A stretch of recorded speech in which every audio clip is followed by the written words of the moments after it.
For January 27th, 2017, we talk about Pokémon Duel, the new Dark Souls 3 DLC announcement, and we ask you about your dream game. Welcome to Level 182.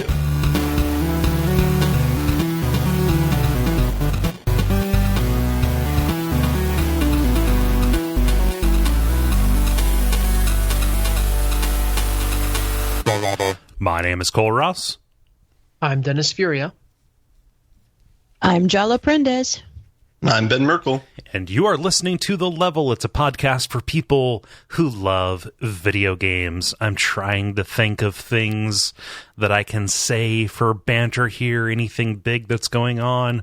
The only thing that's happened that is not like weird and personal is I figured out you can set an Amazon Echo to respond to the word computer. So you know With how what?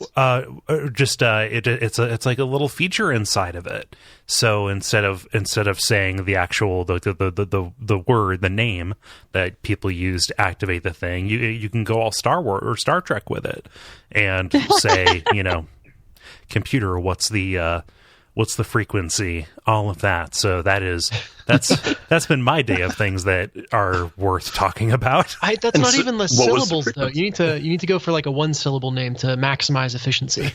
but that also increases that increases the likelihood that you're going to trigger it by accident. Mm-hmm. That increases the fun, is what I hear you saying. You'll accidentally buy Amazon. Oh no. Jeffy. A light goes on in Bezos' office, and he looks out the window and says, "I'm free. I'm finally free." So I literally tried to do this with the Rumble, with the Echo.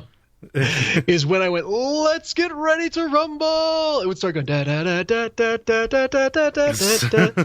Could not get it to work. Oh, that's got a lot of joke stuff built into it. What's going on with y'all? Anything big going on? Well, I have a useful thing that I found out that maybe is useful for other people, but it's like really inane and whatever. So I had to fill a prescription, and my insurance does not have a drug plan, and I'm on a high deductible plan, whatever. So I got to pay all that out of pocket. Well, I was going to have to pay like $150 for this thing, and I'm like, no. So I looked around and I found Blink Health, which is really awesome. You pay, it has an app and a website, and you can buy, you basically pay for whatever your prescription is, and then you present at your pharmacy. Like, you go to the pharmacy, have it placed as normal, but when it's time to pay, you just hand them this app, and then they put it in like a coupon, and then you pay less. Like, it was $40 versus $150. That's so nuts. It's not an insurance. It's just like a thing, like a coupon code, basically. Like, my doctor sometimes would give me coupon codes. It's kind of like that. So that's a thing. So that might be useful for other people who have the same kind of issue and have to buy medicine. So yeah. So if you want to pay 1/3 of what a thing costs for absolutely no reason, because the value of these things is completely unhinged from the actual stuff that goes into them. God, that just infuriates me so much. Yeah. Well, I mean, like, it was a big relief to me because right at the moment, finances are pretty tight. So, that's a thing. So, that's a good thing. So Blink Health is a good thing. Yeah, that's not a commercial or anything. That's just... No, it's just a pro. It's a pro tip life hack. Yeah, well, I mean, like, it's been on like national news and stuff as well as a thing for people to check out. Weird. And given how Affordable Care Act is, up in the air right at the moment, insofar as what's going to happen with that, people in America might need that a lot. Yeah. So. There's another service where it's online, and it's like a website someone developed where it'll look up stuff for when you try and have a parking ticket, and it will try and make it so that it'll like auto appeal for you, so that you don't have to do any of the work for doing that. But I think it's only in certain cities, like it's in San Francisco and a couple other cities. Yeah. Of course, it's in San Francisco. Yeah, in San Francisco. David's in San Francisco. Oh, damn it, David! Nah. I miss David. One day David will be back, but it probably won't be when I'm on. So I'll take a dive next week. Just Jala. statistically. Statistically, I usually sub out for him. It's not that I clubbed him on the head or anything. Yeah. Dennis, how about you? Wink. I have had the normalest of normal weeks possible. Like, there was absolutely nothing super eventful about the week. That's Just exciting sometimes, you know? Like, Yeah. thank God I had a normal week. You know? So I expect you guys to be extra weird on this episode to add some flavor. I mean, I'm already so low energy. I don't know that I don't know that we have much hope of it. And Ben, how about you? We'll find it. Yeah, we'll find it. I'm on sinus medication, so I mean, like, maybe, but I might just float off. Ben. Yeah, I'm more on the Dennis side. This is a pretty normal week. Following the news stories has been interesting. It seems very Orwellian, but we don't need to talk about that since we're talking about video games. Yep. I did do that over the weekend. I marched in Austin, which was fun. I realized that I don't know how to protest, and I feel very uncomfortable in protesting situations because I don't like yelling things, so I'm silent and just feel weird in a crowd. So it was interesting. I actually feel kind of remiss because I've had so many personal life things going on that kind of like all the protest march and stuff just kind of like passed me by because I was trying to take care of my family. So, you know, I'm like, oh, that was a thing that happened in the world and I missed it. Oh, well, you know, it's not like it's probably not going to be the only one. So there's next time. There will be plenty of reason to march. Next time. Yeah, I missed it because I was sick. But I got invited to it here in Cincinnati. I have no idea how big the turnout was. Yeah, see, I'm sick too. I'm getting over a sinus infection, so that's also a thing. Yeah. But yeah. So Austin's was really good, though. I'm assuming there were lots of people because Austin's pretty chill and awesome. Yeah, there is a good turnout. But yeah, whatever. Good. Glad to hear it. Fantastic. Well, why don't we go on and get started with the show? Do some. Oh, yes. No, I was cheering. Oh, okay. Go for it. Why don't we go on and do the rest of the show? We've got the usual kind of thing for you: the brief, the multiplayer, and the grind. And we're going to get started with the brief, where we talk about things that are happening in the world of video games around us. I'm going to do one here real quick because it's obligate. At the very least, it makes a lot of sense for the people who are listening. The details for the for the second DLC pack for Dark Souls 3 have been announced, including the name, the price, and the release date. So it's going to be $15 coming out on March the 28th. It's going to be called The Ringed City. And it's going to follow up appropriately enough on the stories of both the main game and the first DLC, The Ashes of Ariandel.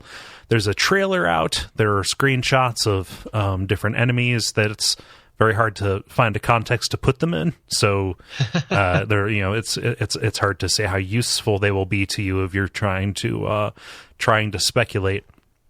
But there's no real information about PvP stuff, so it looks like this is going to be primarily a single player or player versus environment kind of thing. They've got some flavor text talking about a city of madness at the end of the world, usual Dark Souls kind of stuff. It's a little crazy. This is the longest, I don't know if it's the longest we've had to wait, but this is about a year out from the release of Dark Souls 3. You know, at the end of March has kind of traditionally been, like just that Q1 kind of area has traditionally been when the next Souls game comes out. So this thing has not been rushed, apparently, and with how disappointed we were in the DLC the first DLC, there's an awful lot riding on this for me personally. Also, on top of this, they're doing like a Game of the Year style thing, Dark Souls 3, the Fire Fades edition, which will have all that packed in on April the 21st. Now, will anything short of having the title that comes up when you kill the end boss be like, "We're sorry," right? Dark Souls 3 in your mind? I don't know. They can probably. There are a couple of holes they can try and plug in, and there are also a lot of faux pas that they could just cease to indulge in. That would at least make this thing work for me a lot better. I have no idea. There's nothing in the material or like in the screenshots or the trailer that feel like an overt and kind of crass callback. So that's good. Who knows if it's going to like reconcile? Who knows if it's going to reconcile the entire product and make it all kind of make sense, especially from a story perspective. But yeah, that's That's too much to put on the shoulders of a DLC. I think what you can hope for is it to be like contained in and of itself a really good bit of Dark Souls. Yeah, and asking it to fix the wrongs of the previous game in DLC feels like setting yourself up for huge disappointment. Yeah, it's that is not a reasonable tack to take to expect this to do that. Like, it's the case where from up until this most recent pack has done amazing DLC that has actually made the base game better, mm-hmm. Not completely rewrote it, but just puts it either in a different light or adds some cool stuff that can be taken from the expansion into the main thing. Doubles the length of the game, as is the case with the Scholar stuff. Like, the DLC has been really good. Like, I just hope that they've given themselves the extra time they've given themselves will make this thing really shine. I like the gusto. Was this? I mean, it was the same week. Was this the same day as the Star Wars title and poster and date announcement? Oh, the Last Jedi. Yep. Yes. I have no idea. I can't recall. I remember I woke up one day. This was like Monday. It was either Monday or Sunday, and everybody had messaged me or tweeted at me saying, "Hey, this thing is a thing." So. I like the idea that just one of the perks of your role on Bonfireside Chat is that you never have to go searching for Dark Souls news again. It will be actively, given to you. Yep, because everybody wants to be the first. The first was Allison. The first one to bring it to my attention. So thank you, Allison. That's pretty on point. I know, right? Allison was the first related to a thing with my brief too. Yep, she's on top of it. So why don't we talk about that? What's your brief that you brought? Well, so you were talking about how long it takes for that DLC to come out. Well, Resident Evil 7's DLCs, they're like coming out like really soon. Now, Allison, just a disclaimer, Allison did not send me this article. However, Allison did just finish the game in one sitting right after it launched. So, so that's what Allison did. Awesome job, Allison. Yeah, so she's already finished it. Keep in mind. Oh, whoops, that's weird. Hey, don't autoplay that video. IGN, what the fuck are you doing? No. Sorry. So she's going to be like waiting for this DLC to come out. There's two DLCs. Yeah, there's two DLCs that are going to be coming out. Banned Footage Volume 1 and 2. They are coming to PS4 on January 31st and February 14th, respectively. And with the releases on Xbox One and PC on February 21st. So, like, it's like a week. And then like a couple of weeks after that, like, bam, there's all the DLC. Okay, well, one thing that irritates the crap out of me, and I'll talk more about the actual DLC content in a minute, but the thing is that, like, I looked at Steam, right? Pull it up. Game is like, $70, whatever. Okay, well, then to buy all the DLC and the whatever, then it's like $90. And it's like, they already had the stuff made. They just want to make you pay more money to get these things that they call DLCs, and they're just like dropped right after the game came out. Like, really? That's ridiculous. So, but then again, Capcom's been pretty crap about that. That's kind of why I have protested and not gotten Street Fighter V, is because, like, to get the actual base game is fine. It's not that expensive, but then every DLC is like $30, and it's got like characters or other, stuff that you actually want in it. And so it's like by the time you rack all of that up, yeah, you're paying a pretty penny even on a sale price. So anyway, like that's just me and my grumping about Capcom. But anyway, continuing on about the actual DLC for Resi 7. Banned Footage 1 will include 2 tape missions and a new game mode. There's going to be one of those missions is going to be a room escape, which is awesome. Yep. The other one is going to be a wave-based survival mission. That's also awesome. There's also the new mode, Ethan Must Die, and it's described as being a tough-as-nails mode separate from the tapes and story of the main game. That didn't tell me anything about what it is other than, like, but whatever. Clearly so it's you like, don't have enough experience with nails. Like, that's very informative to a carpenter. Right. Well, actually, my dad was a carpenter for many years, and I helped him out, so I was slave labor. I'm pretty acquainted with nails. All right, so Banned Footage number 2, which is the second DLC, will have 2 more tape missions and a game mode called Jack's 55th Birthday, which is a comical extra game where you need to, quote, feed Jack tons of food. That sounds kind of disturbing to me. Weird. I have no context for this, so I don't know who Jack is. I don't either. So the 2 missions that you get are one where Would you gamble. Would you say you don't know Jack? Yes. Yes, I would say that. Thank you. I didn't even facepalm at that because I was waiting for it. So, all right. The missions include one where you gamble your body parts with some guy, and then the other focuses on the Baker family prior to the start of the main game. So, what body parts can you gamble? I don't know. Oh, you bet your ass. Oh. Dude, we got the dad jokes on lock tonight. If it's going to be that kind of party, yeah. I started it before pre-roll before we even started recording with the whole Holy Toledo thing. So, damn it, I started that, man. It's your fault. Oh, man. All right. Anyway, that's all I got. So DLCs, they happen. They're going to be a thing. And they're going to be like within a month of release of the game. So yeah. So I guess I better jump on this. Well, according to Allison, play the game. Well, according to Allison, she finished the game in 7.5 hours. So yeah. I finished the game in 7.5 hours because I spend way too much time looking at things, and I'll talk about that in the grind. Yeah, especially as since it's this first-person exploration kind of deal.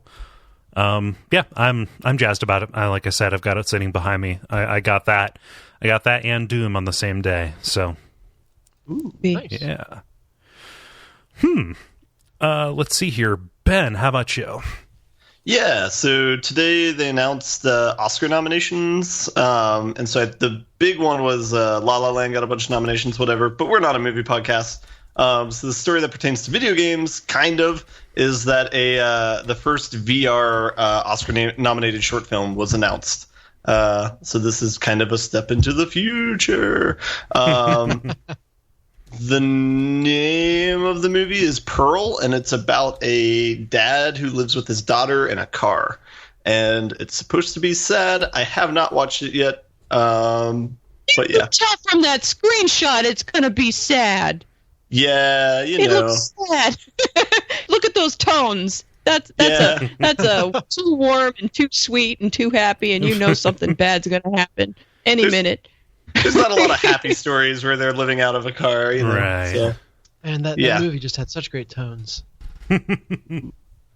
Yeah, so that's kind of cool that medium is starting to develop. One of the directors who made it said that he wanted to focus more on like shorter, more emotional types of movies, since that's not as taxing on the technology, I guess. Mm-hmm. Yeah. Yeah, I'm curious about this. I'm also curious if there is like a flat cut of it, like something that you could actually watch without VR. Yeah, I think right now, you can watch it on the Vive. You can watch it on the Cardboard, like Google Cardboard. Oh, okay. Yeah. And you can also watch it on YouTube, and it's like a 360 video, so you can drag around the video. Okay, yeah. Well, that'd do it. So there's some options, but I I really like how Kole was just kind of like not sold on it when you were like, yeah, it's on the cardboard. And like, no. I mean, the cardboard is like it's the shittiest version of it. But it's also like one that you can for next to no money you can experience something that is like it. Basically, the thing is like, hey, this is cool and a gimmick, but a movie is only as good as how accessible it is to see. I think. I mean, there are lots of things that go into quality or whatever. It's hard to get excited about a movie that I could only, or a short film I could only watch with an $800 headset. Much like it's very difficult for me to personally get excited. Like I can hear about all kinds of amazing VR experiences, but I'm just not going to be invested in it unless I can get a piece of that. Mm-hmm. Maybe a vote against just watching it on YouTube is it talks about the sound design is really good to convey like motion and atmosphere and stuff. So I don't think that would convey in the YouTube 360. Although I could be wrong. I don't know what their setup is. Yeah. Yeah. I assume if you just it might have that encoded like stereo encoded. Yeah, headphones. Yeah. Something like that. Yeah. Weird. So this is called Pearl. Mm-hmm. One of them is going to die. Hopefully, it's just the car. I'm laughing, but wow, I'm thinking about my car because my car. Sorry, too soon. My house. I crashed my house. Terrible. That's sad. Yeah. Dennis, how about you? What you got? Wait, the house has radiator heat? Okay. I'm trying, guys. I'm trying real hard. I'm not a dad yet. For me, yeah, there's a new game out, this little franchise you might have heard of called Pokémon. They completely just slipped a whole new game onto mobile. With absolutely no fanfare. At least for me, I had not heard anything about this game. Apparently it's been out like in Japan for a while. And they just kind of casually, flipped it over to be available on our side of the globe, which blows my mind because like having no idea that this was even coming, I was able to go and download and play this game, which is a Pokemon-ass Pokemon game. Like, if you had to ask me to predict what a Pokemon game on iOS would look like before I had seen Pokemon Go, I would have predicted something a lot more like this game, which is titled Pokémon Duel. So have you guys seen this, or have you played it? Is probably the better question. No, I have not. I saw the article when I was looking for something to talk about today. I don't. But then how do you go this under the radar, especially when it's a game that's out in another portion of the world? Like, this is either a really well kept secret or just really, really horrible advertising that this is such a surprise release. So think of it. It's essentially a board game, and you get a roster of 6 pieces, which are Pokemon, and on your turn you can put the piece onto the board or move a piece that's on the board, and the objective is to get your piece to your opponent's goal before they can get their piece to your goal. And whenever a piece is next to each other, whenever 2 Pokemon are next to each other, they battle, which is essentially each one has a dial. Think of it like a pie chart with their different abilities. It's like a game of Life Spinner, except the proportions of the outcomes can change. Like the angles will change. Exactly, as you upgrade your Pokemon, and whoever gets the higher score on their spin wins, and some of them have special abilities and stuff like that. But it's as simple as that. It's a really kind of, it's a board game you can almost play on paper, save for the different sized spins when Pokemon battle, and it's a lot of fun. I think there's some strategic depth there, and I feel like I'm doing my grind segment here because I've been that's one of the games I've been playing, but really really cool idea. In theory, really good on the phone, and just completely came out under the radar. So, it's cool to see this. You guys tell me how much you want to hear about it now versus in a couple minutes, because I'm going to be talking about it more. I mean, go ahead and talk about it now if you would like, just so we can condense it. Yeah, because to me, looking at this play, like when I hear, hey, this is more like a traditional Pokemon experience, I think about like choosing my moves and selecting which Pokemon to put up against other ones based on the type matching, and that only seems to be partially represented here because of the chance aspect of this. Right. The deciding when certain moves will be deployed, and so it feels more like a deck builder thing almost. Yeah, it's weird because they talk about the Pokemon that you have on your bench as your deck, and there's a deck of like ability cards that you can play, but there's no randomness to getting those. Like they are all available to you at all times. They're you don't draw them or anything. They're just there. Mm-hmm. And so the randomness really does come from what it's effectively a die roll to see whether or not you got your good ability, you got your worse ability, or you missed and you just automatically lose. So there's a high element of chance there. Although I imagine when you're playing with like really upgraded high level Pokemon, it's much more on the strategy side. Yeah. So the strategy right now comes a little bit more from when do I choose to engage and how can I make sure I'm initiating the engagement or the battle, because you can choose to play those booster cards. I don't know what to call them, because booster cards is a thing in Pokemon.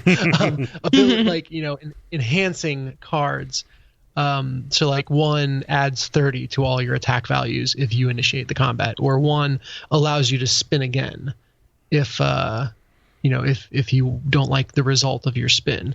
And if it's your turn, you can choose to play one of those cards before you initiate the battle, which gives you a leg up, although it certainly doesn't guarantee anything because every Pokemon still has that chance to just flat out miss. So, choosing, hey, I'm going to, I could take 3, moves on the board, but I'm only going to take 2 because I know that means he's not going to be able to initiate a combat with me. And then when it comes back around to my turn, I'll have I've kind of locked out that part of the board, mm-hmm. and I'll have the chance to do what I want next turn. You can only place Pokemon from certain points on the board. So a big part of the start of the game is getting your Pokemon covering their entry points, because you can kind of limit their ability to put new Pokemon onto the board that way. And so, that's a nuance to it. The other nuance is if at any point you get a Pokemon on all sides of another player's monster, so, there's one on either side or there's one on all 3 sides. Basically, you take away any exits, you automatically win that fight. So you can take out a potentially, unbeatable Pokemon just by surrounding them. Right. Do Now, they show a video of like a graphic Pokemon beatdown or anything like that? No, there's more animation in it than there is in Pokemon Go. That's for sure. Yeah. But that's hard to do because to do that you have to get next to them, which means that there's going to be some kind of battle, or they at the very least are going to have the chance to initiate a battle with you. So there's a lot of strategy there, and it's got that kind of chess aspect where I'm moving here not because of I want this spot itself, but I want the places that this spot covers. Mm-hmm. And it's all kind of planning it out that way. And you can choose like the Pokemon. There are some that are able to move less spaces in a turn, but have much higher chances of succeeding in a combat. And then there's more mobile Pokemon that are pretty much guaranteed to fail if they actually get into a fight. And so there's a little bit of a dance of kind of getting your fast people in the right lane to get around and onto the enemy's base. Without them being able to react, or forcing kind of forks where if they move one way, they're going to lose one Pokemon, and if they move another, they're going to lose a different one. So yeah, there's some depth there. I'm worried that the game is going to have just an unbeatable paywall. There's a sign that pops up when you start the app every time that's like, you can play this completely for free, but there are in-app purchases. For reference, to buy the lowest tier of like expansion pack, it takes 50 gems, and for winning a game you get 3. and that's if you clear all like their challenges within the game. You get 3 gems. Jeez. Oh boy. So the big pack with the highest chance of getting good stuff is 500 gems. Yeah, so they're gonna roll up with some real SquareSoft style shit.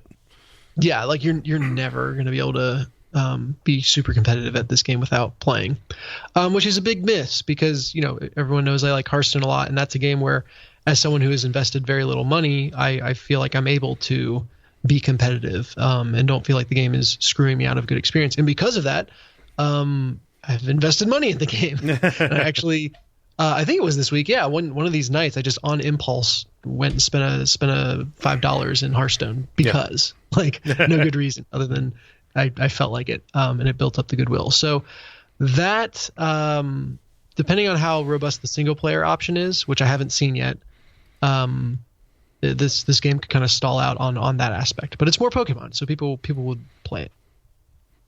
Nice. Yeah, I mean, it sounds interesting. I'd be curious to see to really lean into like team composition and stuff like that. Again, I'm looking for those Pokemon hooks, especially because they're one of your abilities that you can have as a card swaps a Pokemon from your bench into the field or with one that's in the field. So you could theoretically use one of your faster, weaker Pokemon to get into an advanced position, and then use a turn to just swap in your bruiser that no one can take down. So I'm sure there's other cards like that I'm not necessarily aware of, but there is a little bit of that. Hey, I want to make sure, and you get to preview the team comp that you're going up against before you play, so you can kind of adjust yours and all that. It's pretty cool. Nice. Groovy.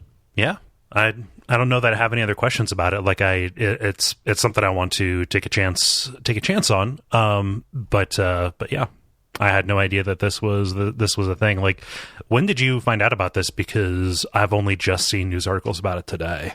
Yeah, at 3 today. Yeah. We all saw it at the same time then. Well, I mean, there's a record. When did I post it in our Slack channel? Yeah, Nice. 1:40 exactly. Oh, wow. Well, that sounds like a brief and a little bit of a grind to me. Multiplayer. Now it is time for the multiplayer, where we ask you a question and you answer it. So let's see. Dennis, you posted this question. What did you ask the nice people? Yeah, I asked them to be game designers, essentially. We've all got cool game ideas rolling around in the back of our heads. So I asked people to tell us about the game that they would create if they suddenly had the time and talent.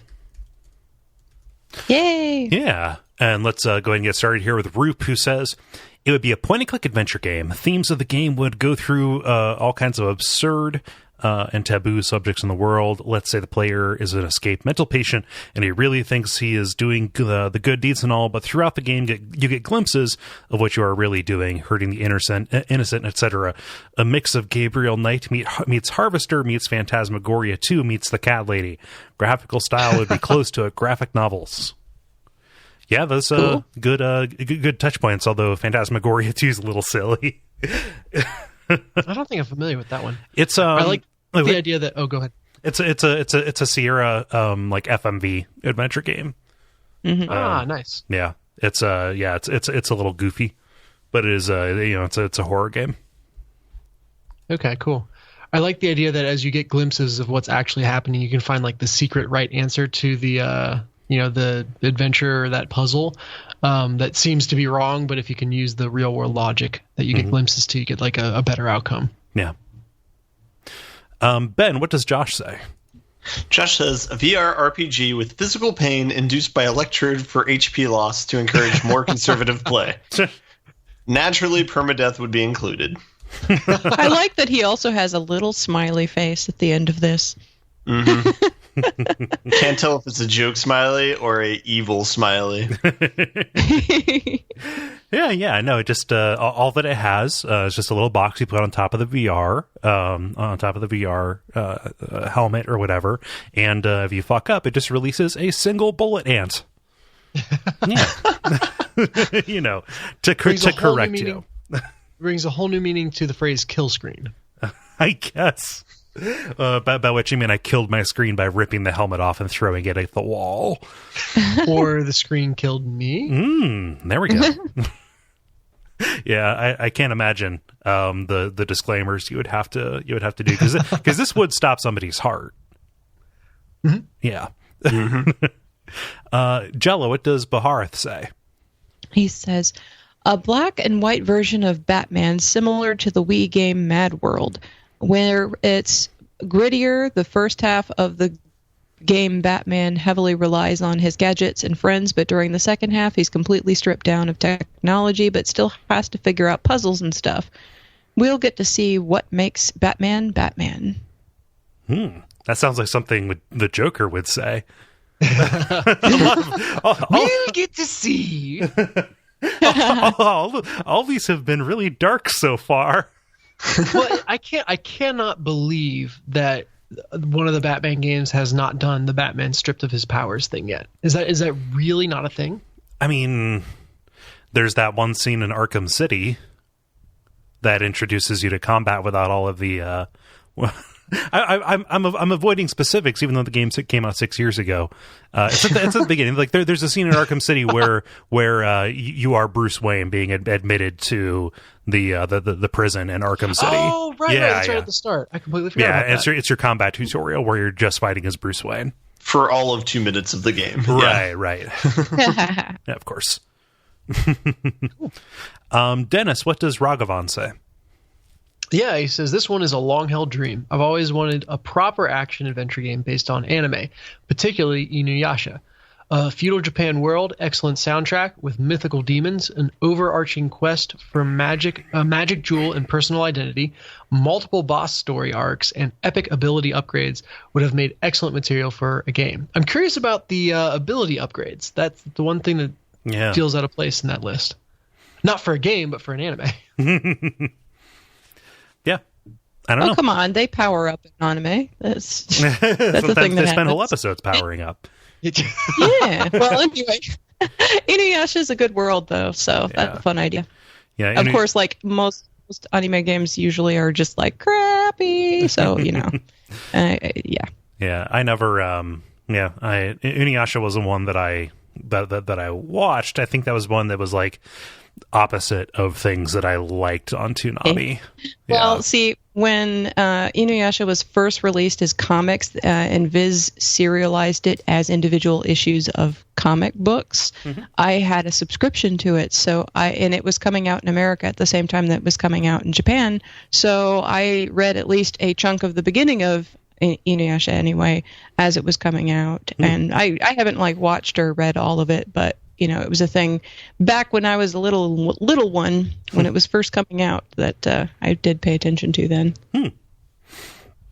Let's see. Jason writes, Star Fox 64 was one of the games that I got the most out of on the Nintendo 64, being able to replay it, taking branching paths throughout the system to see different worlds, different worlds. Considering I've never really seen another game like it, I'd enjoy creating something similar if I only had the capabilities. Also, even though your team in Star Fox is made up of bumbling inept frogs and jerk falcons, the banter they all have is a major source of fun, and it would be a big benefit in such a game. So doing an update of Star Fox, sticking more to the 64 and not that weird Platinum one that came out. Yeah. What is it about flight combat banter that makes it just the coolest thing in the world? I don't know. I think that it's pulled it's mostly because it's pulled from really cool movies, like those ideas. Yeah. Except you say that, and then the first thing that comes to my mind is Sewer Shark, which is not exactly Wait a minute, what do you mean? Not exactly awesome, and not exactly like a flight thing. But what do you mean? Sewer Shark isn't cool? No. Oh, I need to rethink a lot of things now. It's good, but there's better. Ben, what does Sam say? Sam says, an RPG about modern-day wizards, more Shadowrun than D&D, that get powers by taking quote-unquote research chemicals from the internet.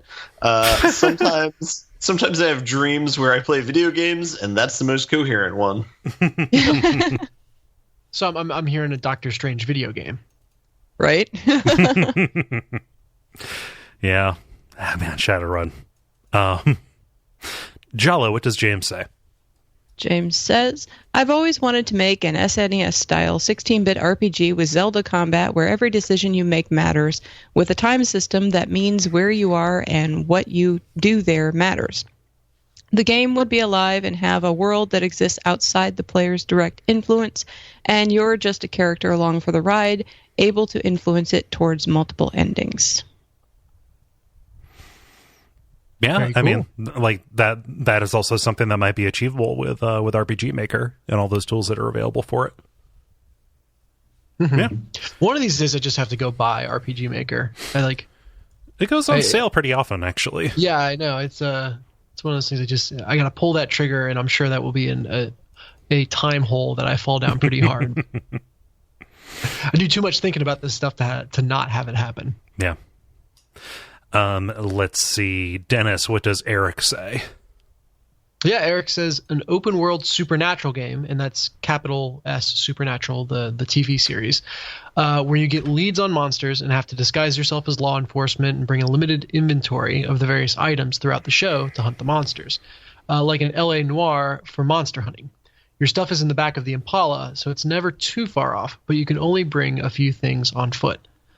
I like this idea a lot. The idea that kind of the research phase informs what you pack, and then what you pack informs how hard or easy it is to deal with what you actually find. Sounds like Witcher to me, actually, like Witcher 3. Oh, really? Just the idea that doing research on the monsters and figuring out how to prepare for the fight has a huge impact on. Okay. Yeah. Mm-hmm. Yeah, but as a supernatural, fan game, it has to have them fall in love with each other. Of course, which is super weird because it's two brothers. But whatever. That's never stopped anybody. Man, this stripe of supernatural fandom through our community is very bizarre to me. The fact that Jeremy Greer and Stephen Veyu are doing that Supernatural fan cast, it's just strange because when I think of Supernatural, I think of my little sister who like really enjoys that show and has like gone to cons and stuff and like it's just a strange watched, context. Like 6 seasons of it. Oh yeah, yeah. Jen and I got into it. And watched. I don't know how many seasons there are now, but it definitely, like, the first season is just incredibly strong. But I think in the second season is pretty good as well. But then they hit that kind of, well, we've decided we're going to make this show run forever, so there's always going to be a MacGuffin that's out of reach, and the big bad last time is not the big bad that you thought it was because we've invented a new big bad, so we can have 3 more seasons. Yeah. I think they just picked up the 13th season. I'm just repeating this phonetically. So, here, fun fact about David is I watched some of it with him because Jen got like further ahead. She found it first, and then I watched a bunch to catch up with David.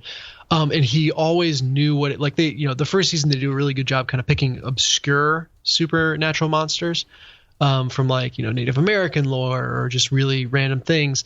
To kind of keep you confused about what was actually going on. Mm-hmm. And David knew every single time. They'd be like, oh, see that's salt on the ground, that means it's this, or oh, they said it smells like blueberries, that's this kind of monster. Or, David's a real life witcher. he's a real life witcher.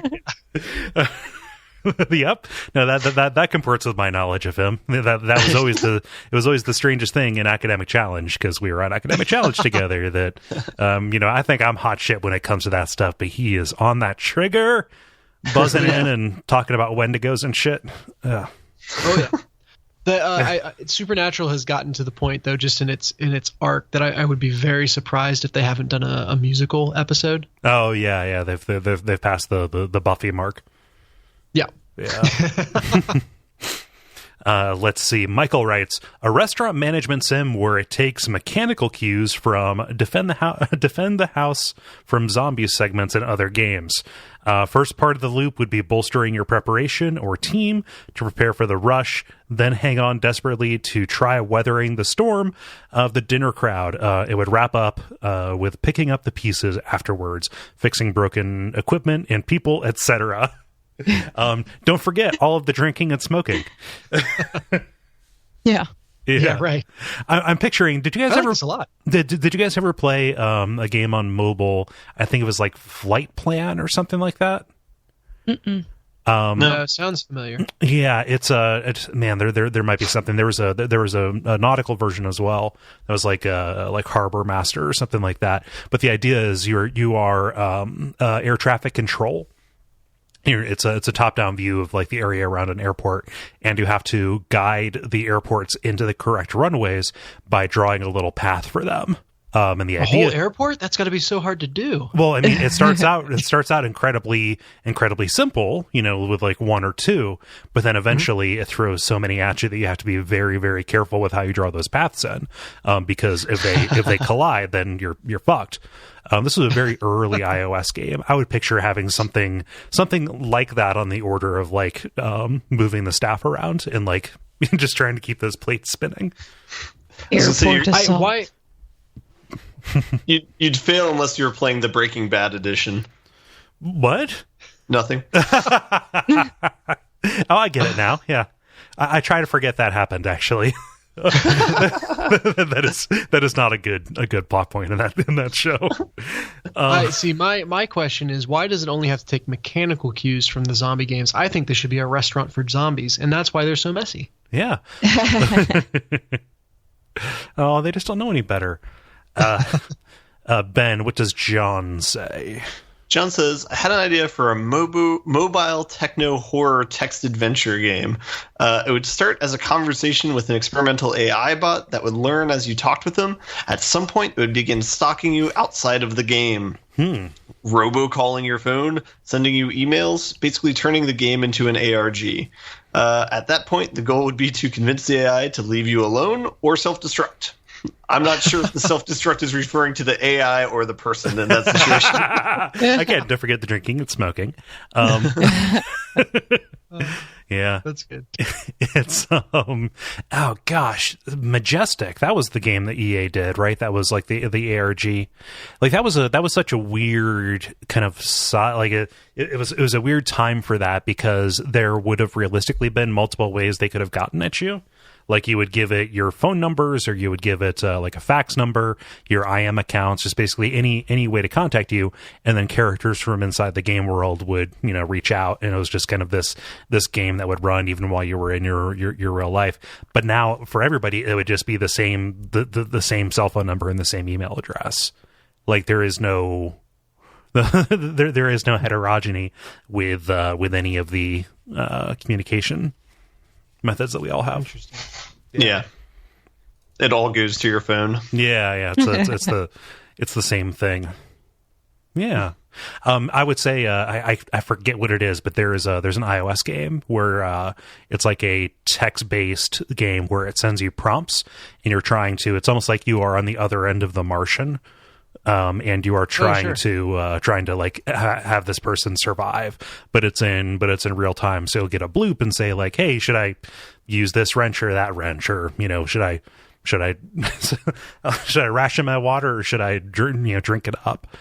Stuff like that. I need to look up and see what that is. Keep texting and no one explodes. Maybe. Jala, what does Graham say? Graham says, the world of historical fantasy tactical RPGs is untapped.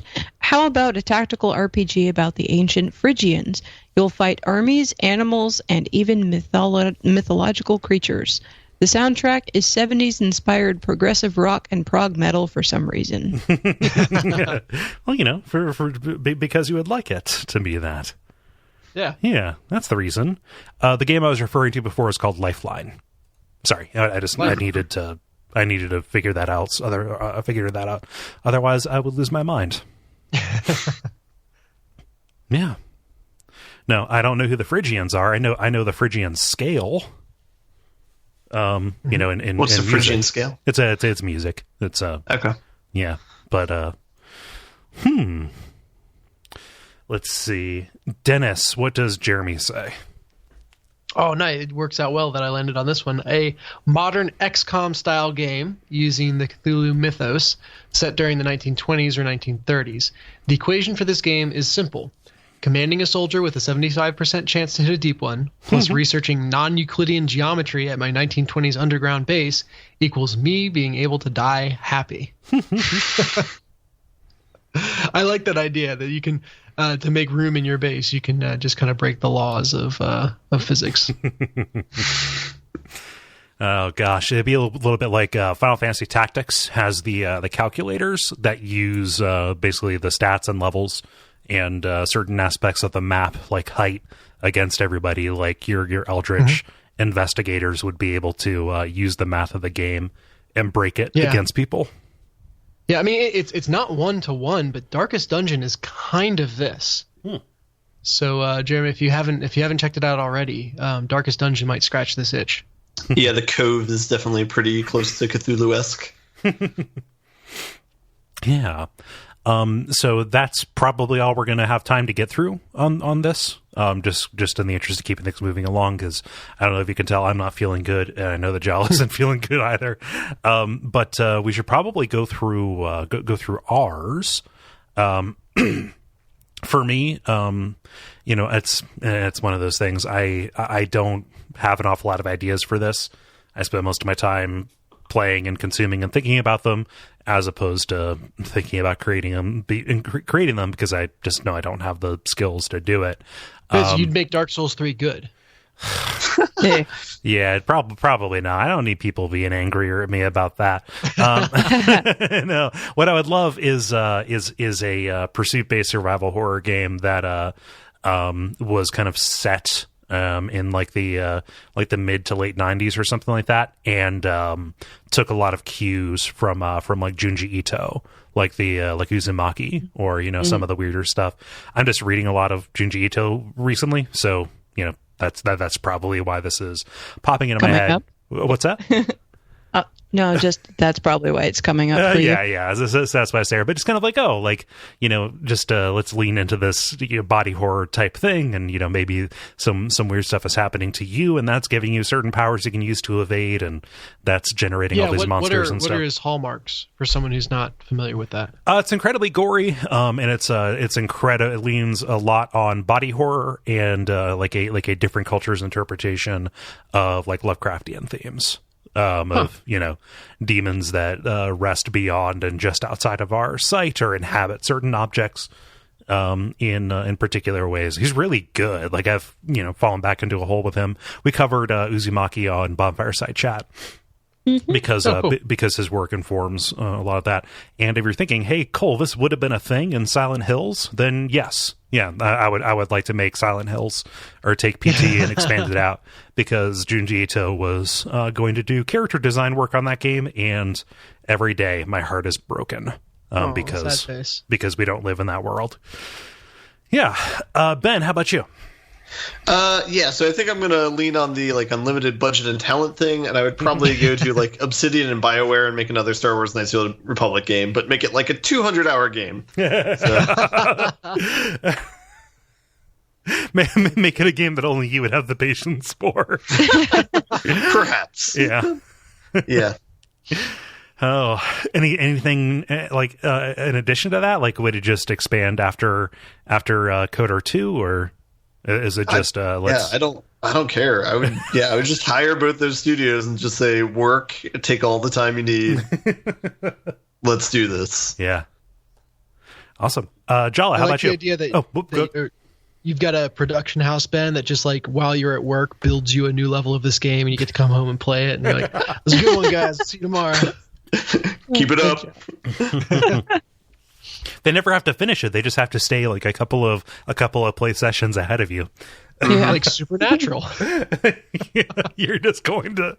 You basically described the idea like, oh, what if Synecdoche, New York was about game development? It's like the Wallace and Gromit scene where they're laying the track in front of the train as they're going on it. Yeah. Jala, how about you? Well, I think I had covered this at some point before. At least I have talked about it off and on whenever it occurs to me to talk about it. I would do an adventure/fighting game crossover where you have dissociative identity disorder and your personalities are fighting for each other for dominance, and the adventure game portion changes according to what personality is in control. This is kind of weird how it all came up in the first place, like, what conversation sparked this idea, but anyway, I kind of see this as being a thing where you're like in an old school asylum, and the object of the game would be to figure out as much as you can about yourself and why you're in there, what happened to cause your dissociative identity disorder and whatnot, because it's usually some kind of major traumatic life event that does it. Though depending upon what personality is in charge, the direction that they will want to take, in the game, like, how they want to approach everything changes depending upon who's in control. And like, say, for example, if you were to see your doctor's notes about, like your medication and how you respond to it, if you were being controlled by the paranoid personality or something, then they would see it as like, oh, they're they would read it and think that they're, notes about the doctor's evil plans to experiment on them and whatever, and maybe the camera would just like wrench away from you and start looking around, like super paranoid or whatever, like it would move differently, it would look different depending upon which personality, was in control. So maybe, one personality might want to take over the asylum and experiment on the doctors. Somebody else might just want to leave and just live a life peacefully alone somewhere. Somebody else might want to just, be a good patient and, the doctor knows best and go sit back in their cell and be obedient and quiet and whatever. And, like everything would be different. That's the variety and the idea that like even during the fighting game portions of it, when your personalities are fighting, you may want to lose. If you're in control of one personality, you may want to lose and let a different personality take over because they see things in a different way that you want to see, or they have abilities or knowledge that the current personality doesn't have. But it's not really like a losing condition, it's just changing how the game plays. That would be an absolute nightmare to try to actually make because it would be such a resource slog. You would have to redo the script and all of the assets and everything, the voices, the mechanics of how the character does stuff, depending upon which one is, which personality is in control. And then like the ending, like it would just be like a big mess of a thing to try to make. But it would be super fun. It's very much the kind of thing that I would have a lot of interest in playing because, that's my kind of jam. But yeah, you're almost like describing almost like a Shenmue kind of thing. It seems like it'd be really cool if it was like a Way of the Samurai or something, like very, very, very short but very dense and like meant to explore all of the kind of paths that you can take through it. And see how stuff shifts around. Well, especially since I'm the exploring type, and I like to see all the different options and what will the game let me do. Like seeing the psychology behind it as each of these different characters is completely like inhabiting a completely different world. Like each of the ways that they would move, ways they would talk, ways they would interpret things. It would just be very, very different, and that's interesting to me. It would be one person, just multiple personalities. So yeah. Kind of reminds me of a more tense version of like GTA 5, like how each of the three characters have different like skill emphases.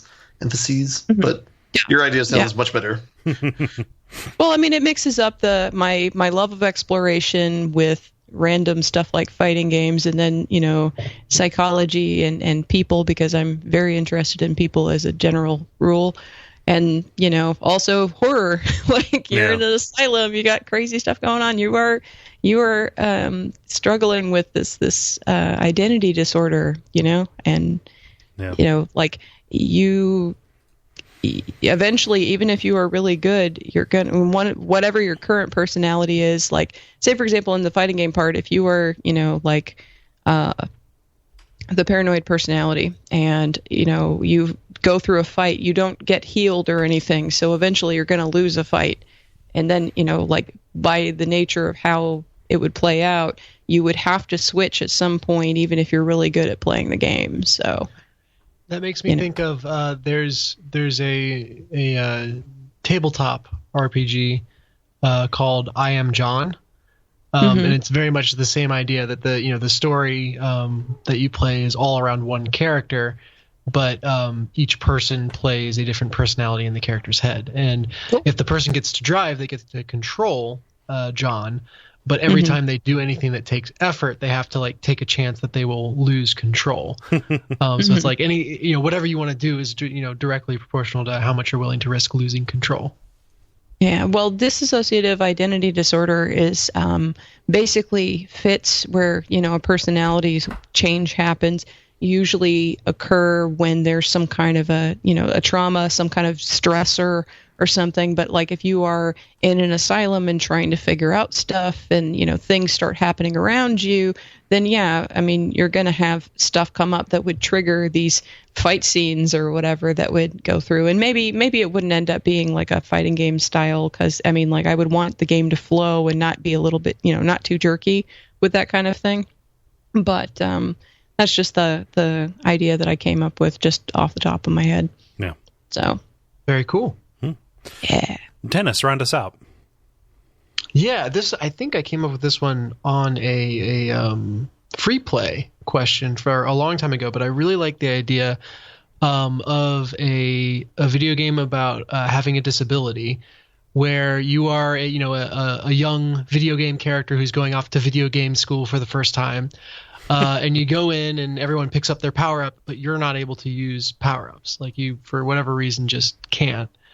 And like the platformer portion of it would be like, think about now there's a level that's gone from being a platformer to a puzzle game, because the entire thing is designed around double jump, and you have to figure out how to get through it without being able to use double jump. Or there's an entire level designed around being able to use a shield or pick your power, but you're not able to do any of those things, so you have to figure out your way through it without being able to leverage what the level is seemingly designed for.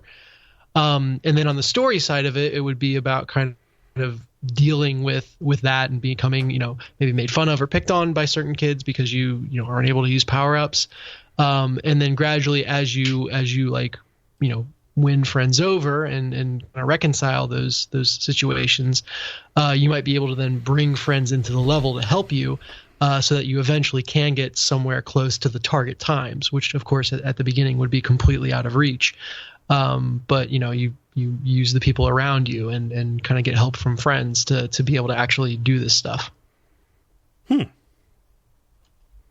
Yeah, it would be an awesome game. Specifically playing around with disempowerment. Yeah. Well, yeah, that sounds really cool. And thank you, everybody, for writing in with your ideas. We're going to take them and publish them, and well, yeah. Thanks for the free IP, suckers. That's about the end of it. But if you want to, if you want to give us more IP in the future, go to Facebook.com/The Level Podcast on Tuesday afternoons, and you can see those popping up. Thanks to either Dennis or Jala, who post those. Yeah. Hey. The grind. Now it is time for the grind, where we talk about the games we have been playing. Dennis, since you did the Pokemon, what is that? Duel. Yeah, but I said Pokemon Charge, which I'm sure is a thing. Since you did Pokemon Duel during the brief, why don't we get you finished up? What else have you been playing? Yeah, the other thing, I think I talked about it 2 episodes ago, at least episodes that I've been on, and I've continued to get a ton of fun out of it, is a game called Forced Showdown. This is the kind of arena brawler, twin-stick arena brawler with card game mechanics to it, if you guys remember. Yeah. And it just continues to be so much fun. Like, I talked the first time about how it kind of uses randomness really well, and I appreciate that. I'm also starting to feel like I'm getting a good sense of the game's unique style for deck building. Like, I'm starting to learn the language of, I probably want to have this much card draw in my deck versus, pure upgrades, and like feeling like I'm getting a better handle on the synergies, which just leads to having more fun playing the game. Because, man, when a plan comes perfectly together and you draw, you get the god draw, exactly what you were hoping to get, it just feels so good. And then the gameplay reward behind that, of just feeling like a god and tearing apart an arena like it was nothing, just reinforces that really well. So it's like, yes, I got the perfect draw, and now I get to have like so much more fun. Not more fun, but like just feel so empowered because of that. That the two of those complement each other really, really well. Yeah. So I've been messing around with that. I don't know why, but for the first probably 2 weeks when I had the game, there was a season mode where it had kind of random daily quests that it wouldn't log into it. And so finally it logged in, and I've been messing around with those a little bit. It's really interesting what they have there. So there's one where it's just like a shared seed, and anyone can bring any deck and hero and whatever to that, and just see how far they can get on that seed. If this was a different show, I would remark on how funny the word shared seed is. Yeah, just again, for anybody who's expecting this to be abject suffering, we're just it's a different kind of deal we got going on here. Continue, Dennis. I'm sorry. Yeah, we are a little more sperm averse here, but we can. You want to? Like, I feel like. No, it's fine. We're not classy. We're just sperm averse. Yeah. Oh God. So yeah, there's a version where you can bring any hero and deck combination to it, and then there's one where everything is fixed. So the deck is fixed, the hero is fixed, and the arenas are fixed. And then there's a version of that you only get one try at. And so that's been a lot of fun to mess around with and see how high I can get. I don't know how many people are playing the game because I showed up as number 15 in the rankings after one run, which either I'm really like I didn't finish the arena, so I got pretty far into it, but I didn't finish it. So either there was just kind of a glitch and it wasn't loading everything right, or it's a pretty small base of players, at least playing the season stuff regularly. Which makes me sad because this game is so much fun. Yeah. You just have to hope that it's not some kind of like Last Starfighter situation where you're going to be like conscripted into some kind of horrible battle because of your skills for Showdown. That's my goal. I would really love it if that happened. That's why you play games. Yeah. Hashtag why I game. Oh man. Yeah, so the one complaint I have, and I've literally put I think it's 37 hours into this game now, so that's getting up there in a relatively I've only had it for a month, so that's a good amount of time. Yeah. It's no Allison numbers, let me be clear, but it's a pretty good dedication. Is that you unlock certain things by doing quests, and some of the quests get really obscure, where it's like, hey, play in the game, play a 1-cost card, a 2-cost card, then a 3-cost card, then a 4-cost card, all the way up through 8. So like curve out perfectly with 1 card a turn. For a game. So one, you have to, build a deck that's capable of doing that, and then actually survive long enough using it to have that be worthwhile. And then that's like one of 4 different quests that you have to do to actually unlock the next thing. And so that feels a little frustrating. On the one hand, I see what they were trying to do. They're trying to encourage people to be creative with the deck types and kind of get into maybe some more obscure stuff, or just kind of have their own unique challenge mode. At the same time, there's a whole hero, there's a whole character that I have not unlocked yet, I think because I haven't done enough quests. So it feels like some of the gating that they do based on the quests is way too hard. So that's a little bit frustrating, but overall the game is just a joy to play, and I'm fairly confident it's going to be the game that I will stream come Duck Spring. Nice. Ooh. Yeah. Yeah, I need to decide what I'm going to stream. Actually, I have no idea. Yeah. Well, it can't be Force Showdown. That's mine. That's mine yours. I don't want to cramp your style, Dad. I was requested to play a specific game, so we'll see how that works out. Did it rhyme with Schmevin and Schmeasel? Huh. Does anything rhyme with that? No, that doesn't. That's not a word. That was nonsense. The thing you just said. Yeah. On reflection, look, guys. Nobody bats 1,000. So Force Showdown on saying actual words. Right. What else is Force Showdown it? Force Showdown, Pokemon Duel. I've been grinding away at Dark Souls 3, but nothing new to report on that. I think I'll wait until I've actually beat the game to give further commentary. Where are you at? I'm closing in. I am. Well, I was just playing it earlier today. So there's a cathedral that you visit really early that has like a ladder at the back that you can't get to. Right. And you've got there's the place with 2 dragons together. Yeah. So you're in Lothric Castle. Yeah. So I just opened up the gate behind the 2 dragons. Yeah. You're in the last third. I knew I was when I got the Phoenix Feather equivalent for this game. Oh yeah. Like for the 3 people who don't play Dark Souls, you throughout the game there's a consumable item that allows you to return to a bonfire called a Homeward Bone, but you use it when you use it.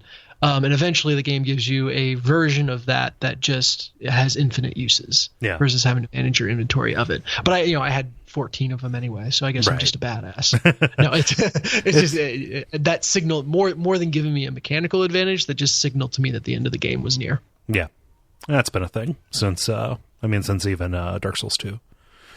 Yep. Nice. Jala. Jala. Okay.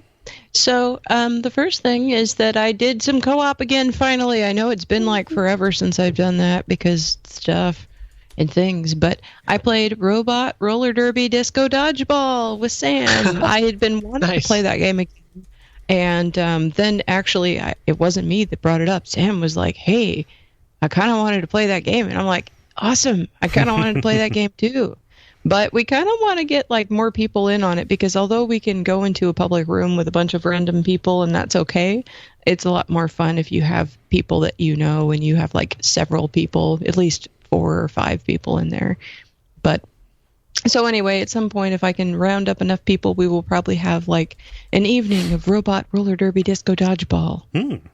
So what's the gameplay like? I guess you haven't. Well, it's been a while since the last time I talked about this. This is the one that is an arena FPS, but which I'm not very good at, by the way. But I never played arena FPSs growing up. But it basically is kind of like, imagine Rosie the Robot from the Jetsons going to a club, like flashy lights on the walls and stuff, and like pegging each other with balls. And that's about what Robot Roller Derby Disco Dodgeball is like. Wow, you just described the black velvet painting that I have on my living room wall. Yeah, that would be a thing. So, yeah, it's really fun, and the music from it is, pretty simple, pretty catchy, and it is in my running playlist. I listen to it when I run sometimes. So anyway, that's the thing. I can't really say too much about it. I popped in with him, and we had some fun playing with randos and everything, but kind of wanted to go back again when we had more people together. So maybe after I'm done with PAX and everything, I can try to organize something for that. Yeah. So that was the first thing. Let's see. I'm going to camp out on one of them for a little bit longer, so I'm going to mention the one that I'm not going to talk as much about first. Dishonored 2. I finished it. I was on in the middle of mission 8, and now I am done. Nothing during the end game was particularly more awesome to me than missions 4 and 7. Yeah. And that's what I was thinking was going to happen when you and I were talking about it last time, Cole. I like the final mission as an end cap to how the game began, but narratively it was so predictable and just not particularly fun to play. It wasn't particularly bad, but it wasn't particularly fun either. So it was just kind of like there, and it was just there, and it was okay. The ending on low chaos mode was just way happier than what I've come to expect or want out of this series. And I mean, that's been a running thing. This whole game seems a lot more hopeful than the first game did. And it just, I don't know. I kind of wished that it had the same kind of narrative theming that the first game did, and it just didn't have that the same way in this game. Like they wanted to have the nests of blood flies and abandoned apartments and all of the rundown stuff, but then somehow there's hope and sunshine and rainbows and stuff, and I'm like, wait, that's what? Yeah. So I wasn't. Yeah. Well, so overall, my kind of impression of this game after having finished it is that there were some really high highs that were just awesome to play with new mechanics and challenges, and these highs made the average parts of the game, that is the most of the rest of it, seem less interesting than if it was overall average without the high points. Yeah. Like if it didn't have the high points, then everything else wouldn't look as blah, you know? But you know, with all with the high points being as cool as they were, you know, it just kind of like made the rest of it settle down lower than other. So I still want to play through High Chaos with Corvo, but I need a break from it for a while first. That's where I landed as well. It might even like make sure that you try out New Game Plus, because they patched that in. You can play as Corvo and you can mix and match the powers. So cool. Yeah. Cool. And then also in retrospect, and this is something that I came up when I was in the Watch Out for Fireballs channel talking about it a little bit, that my favorite character and set piece was Kieran Jindosh and anything related to him. The aspects of the game affected by him were more interesting overall than like anything else. Definitely more interesting than Delilah. Of course. More interesting than a lot of like other stuff completely. And I took a non-lethal takedown approach for him because I was on a low chaos run. But then I came across his Jindosh lock, and that was like a post takedown fuck you. But the thing is that like I spent a good 45 minutes trying to figure out the puzzle and got part of the way there, but then ended up just not wanting to invest any more time in it. But I did that after I had already gone through and cleared the rest of the level. So it wasn't so you already had the answer? Yeah, like, I mean, I was just like, you know, putzing around because I explore everything. So it takes me so long to get through these things because I'm just everywhere. And like I've said before on both games, I have a tendency of, even if I go one way, I will backtrack before I finish out the level and go the other way just to see what I missed. So, you know, that was part of it. Was I was kind of curious. I was like, I wonder if I can do this thing. And I spent like 45 minutes and I'm like, never mind, I don't want to deal with this. So that was pretty cool. That was like a nice, you know, post takedown fuck you from Kieran Jindosh. So that was pretty cool. And especially like in the ending parts of the game where you come across his creations some more and you just hear his voice a little bit, it's still kind of like, you know, he was pretty cool. Yeah. He was probably the most interesting character in this particular you know, game for me. For context for people, Kieran Jindosh is this kind of not wacky but eccentric inventor kind of guy. Yeah, a little bit of a counterpart to Sokolov, the inventor in the first game. But this guy is way more amoral. And when we're talking about his creations, we're specifically talking about these mechanical soldiers. Instead of having digitized voices that say like, "Oh, target detected, going after him," blah blah blah. It is just these absent-minded recordings of Jindosh like saying, "Okay, this is what he will say when he sees something. This is the message for ceasing combat operations." It's like it's just like little tape loops of voice memos that are playing out as, you know, this thing that is made entirely of blades is coming at you. Yeah, and it's pretty awesome. And I took to like rewiring those. Like when I first came across them, I was just like, nope, I'm a grenade all of these suckers because I'm not getting close to them. But then I decided that I was going to jump down, like surprise them, and then rewire them once I figured out where the rewiring panel was. Yeah. And that was quite a lot of fun. I like to rewire those guys. It's chaotic. Yeah. I for the low chaos run, I made piles of bodies everywhere.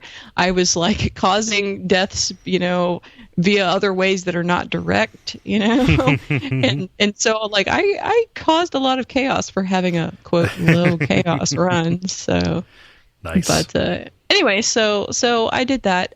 It wasn't bad, but again, like I just kind of want to go back and just play those really cool parts, and then just the rest of it, like play all the rest of it separate from the really cool parts, because having the really high parts in the middle of the lower, average parts just kind of drags down the other part, like the less cool parts. Like it distracts from their quality. Yeah, it just needs to be separated, in my opinion. Okay. So the last thing that I did was I played the Resident Evil 7 demo. I cannot at this point in time, given things going on in my life, purchase the game, as discussed previously. But I did play the damn demo. So I played this while Sam was on a video call with me on Skype, and I didn't really want to stream it. I wanted to have direct interaction with Sam because this was like right after we finished Robot Roller Derby Disco Dodgeball, and we were still just kind of hanging out. And so I was like, hey, and then I was like, oh yeah, I have that demo. Let me play it. Depending on how you roll, and I'm not really sure where Sam is on this scale, I'm either an absolute nightmare to watch when playing horror games, or I'm really fun to watch. Okay. Because I'm not generally perturbed by the things meant to scare me, and I'm usually interested in poking around and examining everything beyond what most people bother with.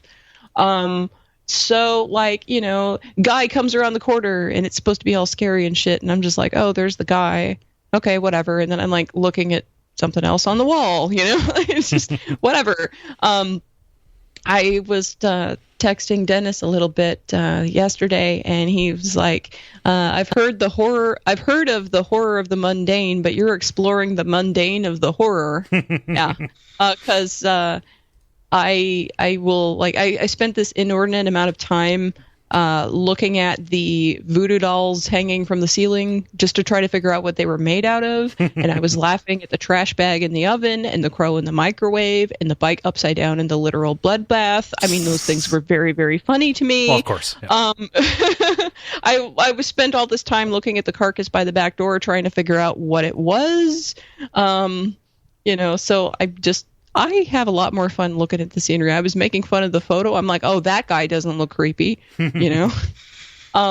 It also made me, like, when Dennis said that, it made me think about how in Half-Life 2 there are those monsters that drop from the ceiling and grab you and eat you, right? Yep. But I saw a bottle of bleach in the ambient scenery, and I really wanted to feed it to the monster, but the game wouldn't let me do it, and I was so mad because I wanted to feed it bleach. Oh, yeah? You're talking about Half-Life 2. Yeah, Half-Life 2. Yeah. Yeah, I said that. Yeah, I wanted to make sure because it made it sound like you were talking about doing this in Resident Evil 7. I'm like, that demo was entirely nonviolent. Was it? They actually have a gun in there. Oh, I also haven't played. I haven't played it since they updated it. I only played the one they released last fall. Yeah. Well, anyway, so so that just reminded me of that. That's another instance of Jala, wanting to do stuff that the game won't let me do. But anyway, I found the monster, which is something you didn't get to see, Cole, because you played it before they had the monster. Yeah. And it looks like it's going to be pretty cool. But a lot of, like, I've seen some articles where they were like, oh, this is closer to the original Resident Evil feel. No, the original Resident Evil was cheesy as hell. This is a new direction. This is not the same thing. These two things are not the same thing. But anyway, so yeah, right now I cannot shell out the money for it, but I will continue to have it on my wish list until such a time as Capcom makes it some kind of price that I can afford. Yeah. So, yeah. I imagine it'll go on sale here pretty quick. Capcom keeps her stuff expensive at the start, but then they go, they have sales pretty frequently. So I had fun with that, and that's about it. And Sam was watching me play it, and watching me have no reaction when it was on the screen, and I'm just like, okay, whatever. Yeah, you weren't playing it up like a streamer screaming for no reason. What's funny is when I was streaming BioShock and they had a couple of jump scares in there, I was just like, oh, I guess that was supposed to be scary. Blam, blam. And then other people watching it were scared, but, and they were like, I jumped. And meanwhile, I just have no reaction. And I'm just like, okay. Yeah. So, yeah, that's just me. That's just me. It's creepy if I actually jump at the game. So yeah, I was gonna say I'm at the opposite end of the spectrum where everything is terrifying if I play like a Dead Space game. My voice just broke because I was just scared of that game. Talking about that game. Just even saying it, it's like Bloody Mary. Like, oh gosh, I'm going to invoke it. It's going to come after me. Yeah. So. For both of those, I mean, we're both kind of on the same track a little bit. I'll be talking about Resident Evil 7 next time because I have it and I'm very motivated to play through it on my own here. Then I'll probably do a stream of it, cool. just to get those eyeballs. But also we didn't get a chance when we were talking about Dishonored 2. We have like a massive 3.5 hour episode of Watch Out for Fireballs that came out the day before this episode comes out. That people can check out if they're curious. Our thoughts line up with yours a lot, although it is a very mechanically satisfying game, even if it is, even outside of those incredible highlights.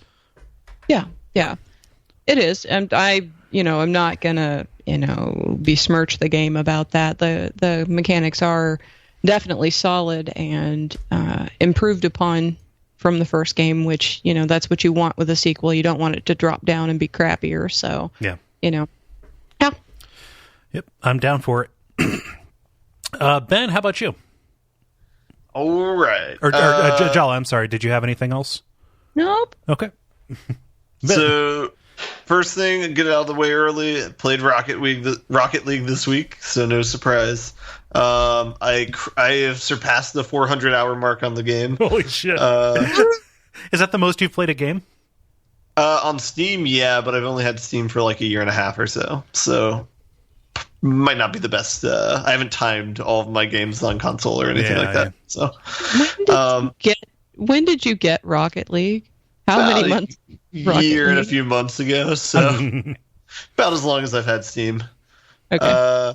Hour a day. It's like exercise, but not good for you physically. But the other thing that I played, I finished Doom this last week, and I ended up beating that. So I was pretty happy with that game, I think, overall. I think it's a good game. It's not like a great game. Like, I don't even know if it would make like top 3 of 2016, but I mean, it's definitely fun to play. It's definitely good for getting out aggression. Mm-hmm. I don't like heavy metal music, but I like the music of this game. So basically, most of the reviews are kind of ring true about it. It's interesting, like the game just rewards you by giving you more things to shoot. It's just like I don't know. It's a very weird system, but it's just fun. There's not really a deep storyline. There's minimal number of characters. That's fine. There didn't really need to be a whole lot there. There's maybe 1 or 2 puzzle sections of the game, and I'm using that term very loosely, but for the most part, you're just shooting stuff and you just build up your guns and you use the ones that you like to use. I don't know. I'll probably talk more about it when you play it, Kole, and then we can kind of go into more depth about it. But yeah, it's a great aesthetic, and it's again, not a great game, but it's really fun to play. So yeah, I feel like I've asked you the obvious questions about this. Like, did you have a lot of experience, or did you have any experience playing the original Doom back in the day, or is it more just kind of like you played stuff that came after it? Like, I remember playing Doom when I was a kid, but like I don't think I ever beat it like from start to completion. And I was pretty young when I played it, so I don't think I was really good at video games at that point in time. So I remember one time I played it with it was like a family friend or something like that, and he turned the cheat on where you could walk through walls, and then he turned it off after I got to an area where you're just stuck, and then just hanging out in a courtyard for a while. So but yeah, I do remember that was one of the first games that had cheat codes. That was really cool. But yeah, I don't know, but I don't really have any like long-standing nostalgia for the game series or anything like that. So that didn't really factor in. Yeah, I don't know. Pretty game. the other thing, so after I beat the single player mode of it, I dipped my toe into they have like a map creation mode of it. They have multiplayer too. I wasn't going to do any of that, but they had like a map creation mode where you could like go and make your own levels. Is map creation separate from multiplayer in that there's like you can do anything with a map if it's not multiplayer? Yeah, like they have objectives where you can like spawn monsters and stuff like that, where you like make your own area, and you can do that. I only played a few of them. They're okay. The only thing I didn't like about it is it kind of threw off the balance of the game, since some of the weapons you have in the game are like limited use. There's certain things in the game that you might only have access to like a few times, so they're very special events in the single player game. But in the map editor mode, they just give it to you and you can use it infinite number of times. It's like, oh well, that kind of takes the fun away from that. But that was my only complaint with it. But I didn't really spend too much time with it. I think I'm pretty good after playing the game proper. Yeah. But yeah, it's I don't know. It's a pretty focused effort in terms of what they were going for and what they achieved. So yeah, it was cool. Cool. All right. The next one is I started playing TIS 100, which is it's an indie game about It's a graphing calculator, right? Pretty much. Yeah, it is a puzzle game, but it's like a computer simulator. Like this is hardcore low level assembly, like memory bank management stuff, right? Yeah, I kind of want to refer to these like genre of games as like job games, where it reminds me too much of work, and I don't know if these are my types of games. I played the first section of it, and yeah, it's fun.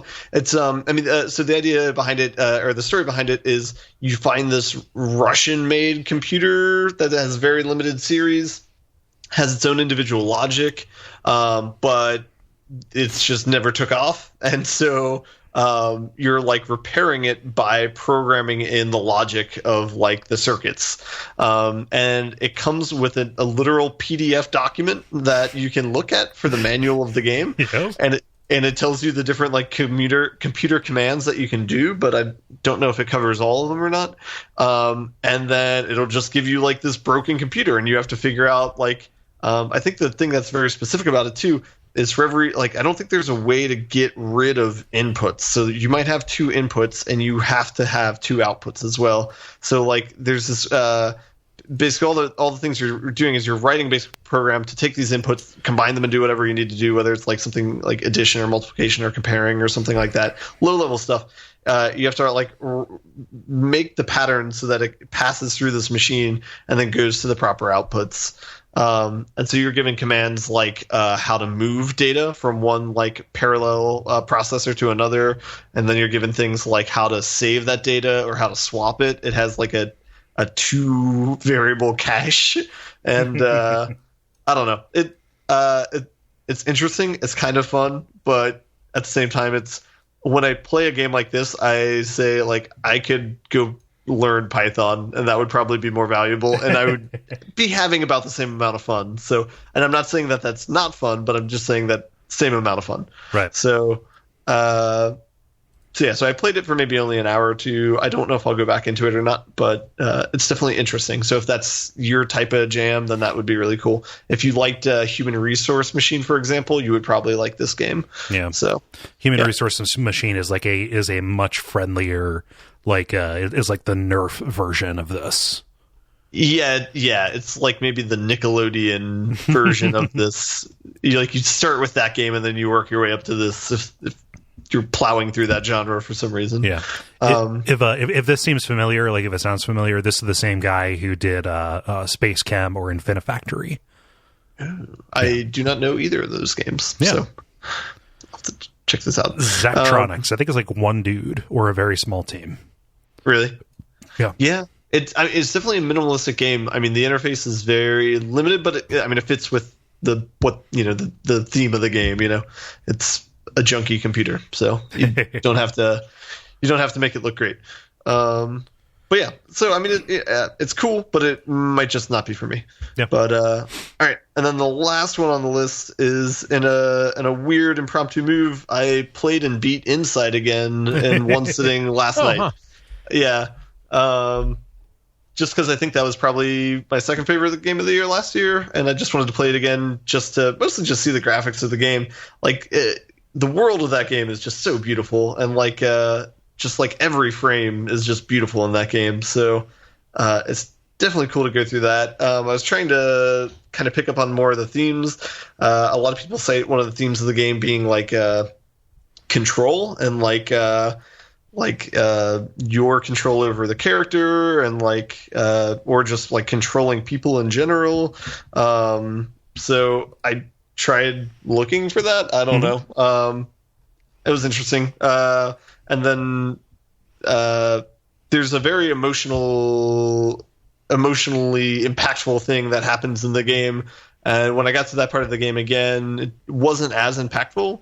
It could have been because it was pretty late at night, but I don't know. It was just interesting to play it again on a second run through. Yeah. Yeah, I mean, definitely the art style of that game still holds up the same way that I think Limbo's art style holds up today as well. Yeah. So I think that that's something that's going to last for a really long time. But yeah. It's a pretty game. Yeah. Yeah. And solid puzzle design as well. Mm-hmm. But yeah. Yeah. Like, how quickly did it go? Like you mentioned, playing it like in one sitting. It's already a kind of short game, but I can only imagine like it's a little bit of a breeze if you just vaguely remember the puzzles.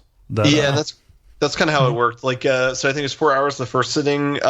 This time it might have been like 2 to 3 hours. So you definitely shave off a good amount of time by remembering some of the puzzles, but it was like maybe half of the puzzles I remembered, half of them I had to figure out, and I had a good intuition on what the solution was. But yeah. Is that all? Yep, that's all I got. Cool. So I'll do mine. One of the big games I played a lot, just because I have been a little bit under the weather, and so spending a lot of time in bed. Mini Metro. Ooh. I know we spoke about that a little while back. Have it on iPad. And that is a wonderful way to play that particular game, just because the interface is already incredibly simple. This is the transit system design game that has the visual style that kind of maps to a literal like metro map. Where you have, colored lines and stations of different shapes and riders who kind of queue up at these different stations wanting to get to different places. And you have to use a limited number of lines, cars, and trains and tunnels to get people where they need to go. I feel like I'm doing okay. Like I'm pretty, depending on the map, I'm able to last a couple of months, which is nice. Mm-hmm. And move somewhere in the number of thousands of people. I have no basis for comparison if that's good or not, but yeah, it's a very enjoyable game, and it is a little bit like that Flight Plan kind of thing, where it very slowly but very surely gets out of control, as it feels like it is intentionally trying to fuck with you, because as you're playing, it will just pop up new stations, right? So you just you'll be running along, and then bloop, here's a station that could be a new shape or some other thing. But like, say it's a quadrant of the map that has a whole bunch of circles, and every line kind of terminates on a circle station as well. Like, okay, well, let's put another circle station over here where you have to waste a stop and add more congestion by either extending one of those. You generally want to make sure your line goes from like circle to square to triangle. Like, it doesn't benefit you to run from the same shape to another. And so that's a situation that I haven't been able to figure out how to adapt to yet. But it's a very elegantly designed game, I think, insofar as there's no interface really, but it communicates what you need to communicate, and anything else you learn by experimentation. Just kind of the way things work, and what optimal pathways are. So here's my question for you. Do you do lines or do you do loops? It is either or. So I will do like a loop on an outside, and then do lines that will cross through it. So it's almost like an interstate design. Gotcha. Okay. Yeah. My question is, how stress inducing does it get when you're playing it? I mean, it's never too bad. Like, it gives you an awful lot of time when a station gets backed up, and it communicates to you like, hey, there are people here. And there are small little tricks you can do, like quick little reroutes. Like, there's no cost associated with rerouting a line. And you also have the ability to like pause everything and say, like, okay, I need to do some real surgery on this entire thing right now to sort this out. So you can pause it, do all the rerouting, and then it'll change on the fly as the trains complete their routes. So on a scale from ICOM to XCOM, would you give it like a VIICOM or? I don't know. Like, what does a 4 out of 10 map to? It's a IVCOM. Okay, yeah. Yeah. But it's pretty great. I couldn't imagine playing it on a phone, just because that screen would be very tiny. But on an iPad, I think that is the perfect size thing to have this incredibly stark design set out in front of you, and to kind of like lean back, and then just kind of like, there are these nice calm moments in between when the stops will change, or, you know, like when it will throw a monkey wrench into your plan, where you can just watch your system operate, you know, and listen to it operate. Yeah. And so, well, you're on an iPad, so I don't know if you're playing with the sound on. I play with the sound on. Yeah. Okay, good. Yeah. So that is that has been a nice thing. Mini Metro. Like, I think that is an A+ game. No, A+ is probably a little bit too much, but I would definitely recommend people who would be down for, like, it doesn't even matter that it's like transit themed. Honestly, it is just you know, you're trying to route things in the most efficient way possible. Yeah. Cool. The other thing, and I've talked a lot about this in the past, but over the weekend, or on Friday rather, I made two kind of big purchases. Because I've had a little bit of a music bug lately, due to starting up the REM show, and I bought a new guitar and a new amp.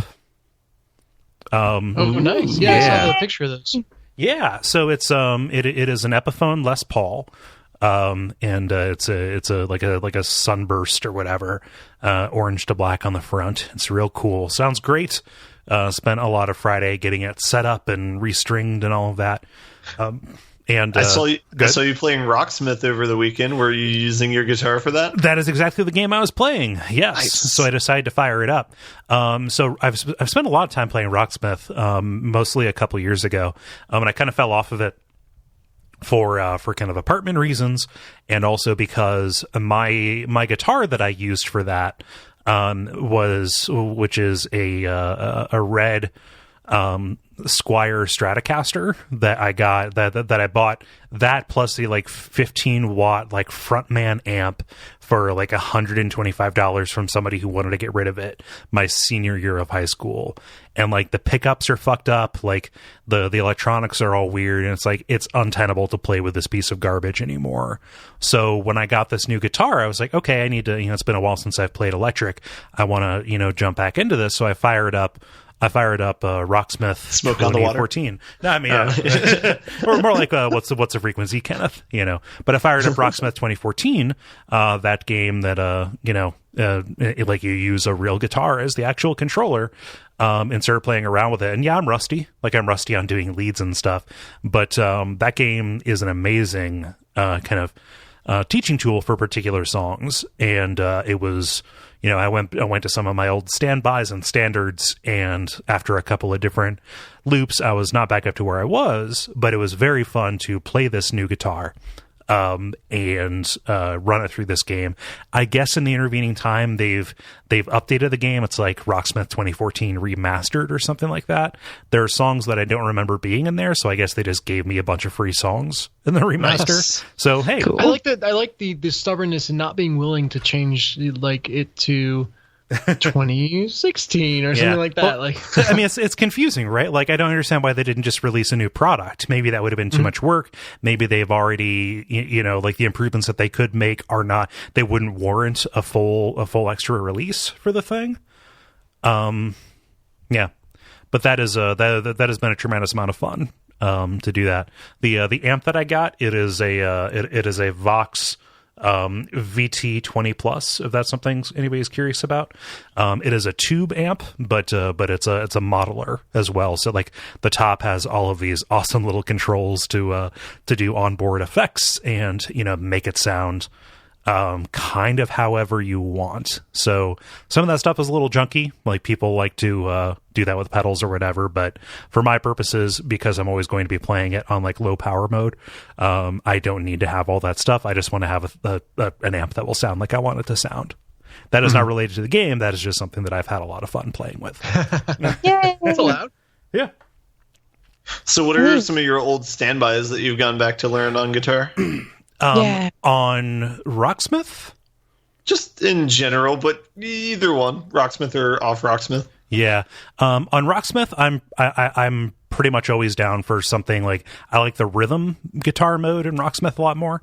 So anything that is really heavily chord based, and keep in mind, these are not songs that I otherwise would listen to an awful lot. Like if I never have to hear Mary Jane's Last Dance again, that's probably fine, but that's an incredibly fun song to play. You know, just because it is open chords at the neck with all these little flourishes and stuff like that. I really enjoy, obviously there are like Queens of the Stone Age songs on there. Like My God is the Sun is a very fun song to do, off of their 2013 album. I've got that at like 98% mastery or something like that. Which is an awful lot of fun. Oh gosh, Pixies Where Is My Mind is very easy, but it is fun to lean into. The REM pack is very good as well. Ooh, cross promotion, yeah. Yeah, I mean, I decided like that's what got it in there. But like the rhythm mode on Losing My Religion is an awful lot of fun. Like it's basically an acoustic song, but you have these little, again, doodles, these Peter Buckisms that are thrown in there that are really fun to do on electric guitar. Same thing with What's the Frequency, Kenneth? Yeah. I never do anything that's like super insanely hard, just because I don't think that interface communicates very busy solos very well. And maybe it's just because I'm not really good at playing solos. I don't do any kind of shred kind of stuff, but yeah, something that is really intermediate is a lot of fun to do. So is this game like Rock Band where you have to like unlock songs at all, or do they just give you all of them from the outset? It's all there from the outset. And the way that they manage that, so like they don't even really show you what the difficulty level is for a particular song. Like it's not communicated that way. What it does is you go through basic versions of the song or basic versions of different phrases, and as you play them, it adds more kind of complexity. So like, yeah, picture something like In Bloom by Nirvana. You know, that is a song that is made up mostly of power chords, but like when you first fire that up, it'll be like, okay, you're playing the fourth fret of the lowest string, and then like it'll take you up, and like you're just going to be hitting just the bass notes, and then it'll give you like a couple more strings, a couple more of the chords to hit, until it ultimately is communicating like, hey, this is just the box pattern that you're doing for the entire verse. Yeah. Okay. Yeah, but you know, it's got plenty of DLC. I don't know. It's been a lot of fun going back in. Like one of the bands that I listened to a lot in high school was Brand New, that the kind of emo band. So it was very fun to like realize, oh, there's a pack of those from the best album they did. So I'm just gonna get those and then play around on this because you know I just like those songs and they're fun to play. So it's cool. It definitely brooks that kind of exploration and fucking around. Very well. That's pretty sweet. Yeah. I want a drum version of that game. Yeah. So like what's weird about it is like that would just it would almost have to go in through like a MIDI kind of thing. Like it just, oh, here's an electric drum set. Yeah. Yeah.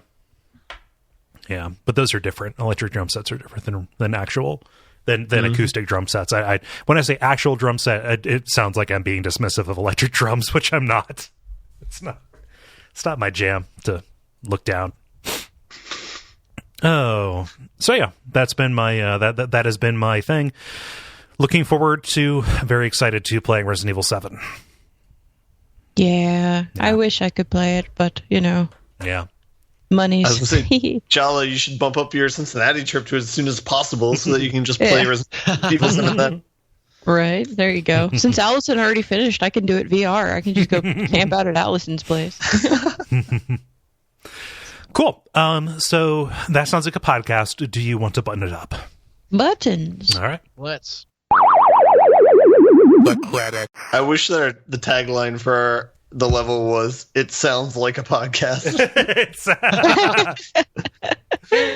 That's what I think every time we say that at the end of the episode. But it is like, it's a pretty good tagline. Like a podcast. Sounds like a podcast to me. Thank you so much for listening to level number 182. So close to 200, everybody. We're going to be there in just a couple of months. I could probably do that math, but I'm not gonna. So You gotta ask us that question at the start of the night, not the end. Yeah. We're all out of juice. You know the usual stuff that you can do. It's been a little bit since we've had a rating or review on iTunes, so we would love to see that. If you're a new listener and you take the time, we would very much appreciate if you could check out patreon.com/Duckfeed.tv if you want to find out ways to support the network and also get cool stuff on the back of that support. And also check out like new shows. We've got, the aforementioned REM show getting ready to start up in about a week after you hear this. It starts up on February the 1st. That will be called File Underwater. We've recorded the first 2 episodes and it's a lot of fun. In addition to that, things like Radio Free Midworld, we just put out an episode about the Eyes of the Dragon, and we were joined by Zach from Video Game Hot Dog to talk about that, and we also had Autumn Greer on, who is like MVP of that show. But yeah, plenty of stuff. Like, go to Duckfeed.tv. I think you're going to like all that. I hope you do anyway, and let us know if you do. Am I forgetting anything? Don't think so. All right. So I have been Kole Ross at Kole Ross on Twitter. I've been Dennis Furia at DFuria on Twitter. I'm always Jala-chan in places. sometimes been Merkleiser on Twitter. Very occasionally. Once a year. And stick around for some titles.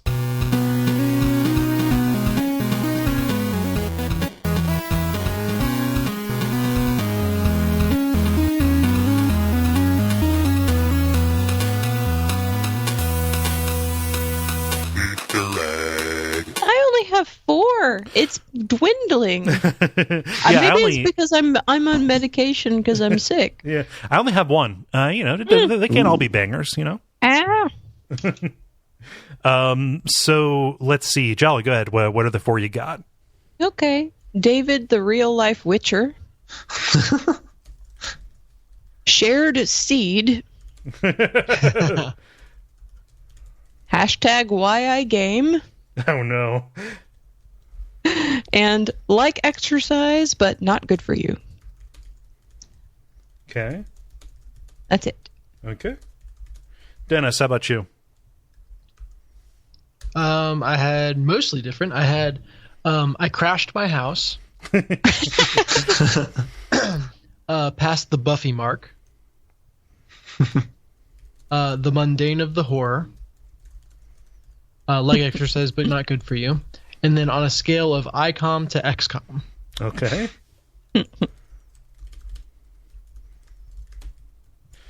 All right. Ben, how about you? I got Sperm Adverse. I have IVCOM. And I have the level : it sounds like a podcast. Okay. I only have 1, and it is simply "You Bet Your Ass." So, not an awful lot of crossover. The one that has 2 votes is like exercise, but not good for you. That is a little lengthy.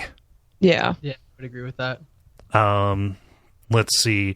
Of the ones that got that got laughs were "It Sounds Like a Podcast." I crashed my house, shared seed, or "You Bet Your Ass." So does anybody want to make an impassioned plea for any of those? I want to know what that noise is, seriously. Yeah, what is that noise? That's me taking the cap off my Indian food. I forgot that this will probably show up on the podcast. Sorry. Don't worry. Does anybody want to make an impassioned plea? I like shared seed because it is not over. It's not quite spermiverse, but it's still you can get there. Right. Okay. Definitely not classy though. Oh no, Definitely not. Are there any objections to that? Or are there any folks who have a different one that they want to put forward? I'll make an impassioned plea for IVCOM because I think it's clever. I don't know how to stylize that. Is the thing. Yeah. It's fine. Make it shared seed. Okie doke. I mean, it's not inherently dirty. Well, I wrote that down as one of my potential titles too, so I can't be like kicking at the dirt about it. Yeah. All right, let's do it. Shared seed it is. Done. Cool. All right. Well, I'm going to play 1 or 2 songs in Rocksmith so I can rebuild my calluses because those are gone. And then I'm going to go to bed. So I'm going to medicate myself and shower and then sleep. Yeah. So feel better, please. Yeah. With you guys. Yeah. Everybody better. Well, mostly Cole. Yeah. And Ben and Dennis of the average weeks, you were okay. Try and keep it average. Keep it average. Yep. All right. See you guys. Take care, everybody. Bye. Night. All right. See you guys. See you.